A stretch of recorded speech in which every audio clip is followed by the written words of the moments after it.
প্রত্যেকবার আমাদের সাথে এটা কেন হয়? তো কি হলো সেটা দেখতে হলে অবশ্যই পুরো ভিডিওটা দেখতে হবে। সো হ্যালো এভরিওয়ান, তো দুর্গাপূজায় আমি কখনোই আমার শহর রানাঘাট ছাড়া আমি কোথাও সেরকম ঘুরতে যাই না। একবারই গেছিলাম, সেটাও ফার্স্ট আর লাস্ট, আর কোনোবার যাওয়া হয় না। আর এবার তো শরীর খারাপের জন্য আর কোথাও যেতেই দেয়নি, বলেছে তোর এখানেও ঠাকুর দেখতে যেতে হবে না। বাবা বলছে না না যাক, মা ছাড়ছিল না।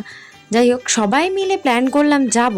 ঠিক সন্ধ্যাবেলায় গিয়ে ওর মতো চলে গেল, ওর মতো চলে গেল, ব্যাস আমি আর দুই দাদা বসে আছি।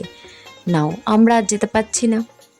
তারপরে ঠিক হলো যে না, আমরা তিনজনেই যাব। সবাই সবার মতো চলে গেছে, তো আমরা যাবো না কেন? তাই জন্য তিনজনেই বেরিয়ে পড়েছি। আর সব থেকে বড় কথা, যখন আমি দাদাদের আদরের বোন, তব কুছ খাস তো বানতা হয় না। বরঞ্চ প্রত্যেক বারের থেকে এইবার আমরা তিনজনে গিয়েই বেশি আনন্দ করেছি। কিন্তু একটাই আফসোস, আমি ঢোলকপুরটা আমাদের এখানে দেখতে পারিনি।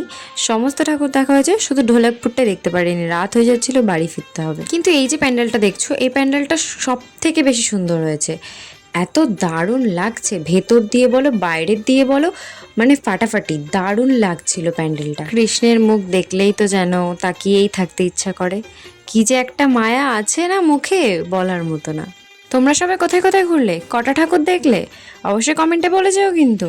সকলে সুস্থ থেকো, ভালো থেকো, আনন্দে থেকো। আজকের মতো টাটা।